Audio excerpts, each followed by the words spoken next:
네, 어제 국토교통부의 대통령 업무보고 내용 중에는 주택정책 부문의 각종 규제를 대폭 푸는 조치들이 담겼습니다. 거의 바닥까지 내려앉은 주택시장 분위기를 반영해서 시장 과열기에 도입된 반시장적 규제를 정상화하기로 위한 조치로 풀이됩니다. 부동산 시장에 어떤 효과를 가져올지 부동산 서브 정태희 팀장과 함께 자세히 알아보도록 하겠습니다. 어서 오십시오. 네, 안녕하십니까. 네. 자, 먼저 재건축 초과이익 환수제를 올해 내 폐지하겠다라고 밝혔는데 이 초과이익 환수제도 어떤 것인지 먼저 설명을 좀 해주시죠. 네, 재건축 초과이익 환수제는 재건축 사업으로 정상주택 가격 상승분을 초과한 주택가격 상승분을 국가가 환수하는 제도를 말하는데요. 네. 그러니까 정상적으로 초과하지 않고 비정상적으로 오른 가격에 대해서 환수하는 제도를 말합니다. 네. 부동산 시장이 과열됐던 2006년 5월에 투기를 막기 위해서 도입이 됐었습니다. 네. 이 제도의 폐지를 추진하게 된 배경은 뭐라고 볼 수 있을까요? 네, 현재 재건축 시장 상황이 제도 도입 당시보다는 투기 우려가 낮아졌고 네. 또 올해 말까지 관리처분 계획 인가를 신청하는 재건축 사업은 초과이익 부담금을 면제하고 있기 때문에 과도한 규제를 정상화한다는 차원에서 추진이 됐습니다. 네. 혜택을 받을 수 있는 지역의 규모는 얼마나 됩니까? 네, 환수제가 폐지가 되면 서울 200곳을 포함해서 전국적으로 400여 곳이 수혜를 받을 것으로 추정이 되는데요. 네. 지역별로는 서울이 강남 4구 63곳을 포함해서 204곳, 또 경기 76곳, 인천이 27곳, 또 대구 43곳, 부산이 33곳, 대전 16곳 등입니다. 네. 이 초과이익 환수제 폐지가 부동산 시장에 좀 활력을 불어넣을 수 있을 것으로 보시나요?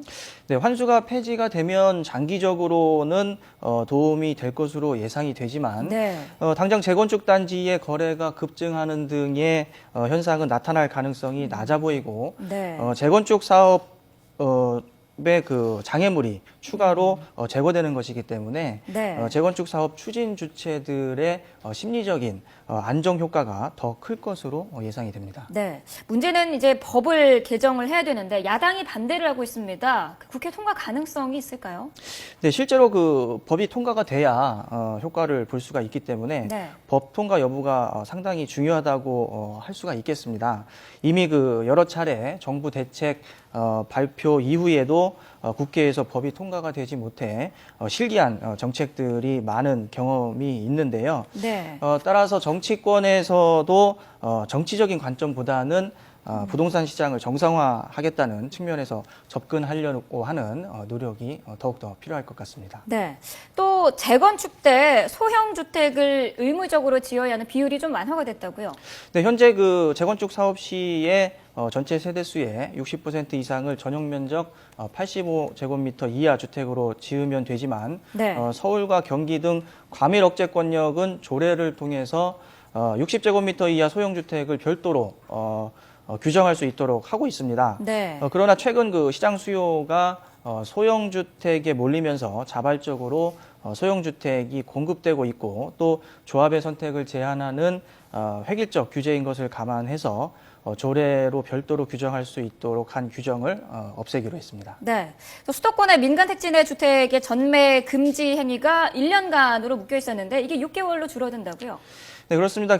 현재 투기 방지 등을 위해서 수도권 민간 택지 내 주택의 경우 전매가 1년간 제한이 되고 있는데요. 네. 수도권 분양 시장의 투기 우려가 낮아졌고 또 지방 민간 택지의 경우 전매 제한이 폐지된 것을 감안해서 수도권 민간 택지의 주택 전매 제한 기간을 현행 1년에서 6개월로 완화하기로 했습니다. 네. 현재 기존 주택 시장보다는 분양 시장에 수요자들의 관심이 더 많아 보이는데요. 전매 제한이 완화가 되면 수도권 분양 시장이 좀 더 활성화될 것으로 예상이 됩니다. 네. 다만 알짜 분양 물량에만 쏠림 현상이 지속될 것으로 예상이 됩니다. 네. 지금 보면 전반적으로 각종 규제로 묶어놨던 거를 조금 푸는 그런 작업을 진행 중인 것 같은데 전반적으로 부동산 시장에는 어떤 영향을 줄 것으로 보십니까? 일단 규제를 완화하는 일관성 있는 정책 추진은 상당히 부동산 시장에 안정감을 줄 수 있는 효과를 나타낼 것으로 예상이 됩니다. 네. 다만 앞서 말씀드렸듯이 이런 정책들이 진행되기 위해서는 법이 통과돼야 되는 부분이 부분이 있기 때문에 이런 부분들이 얼마나 이루어질 수 있는지에 따라서 실효성이 판가름 날 것으로 예상이 됩니다. 네, 오늘 말씀 여기까지 듣도록 하겠습니다. 부동산 서브의 정태희 팀장이었습니다. 오늘 말씀 감사합니다.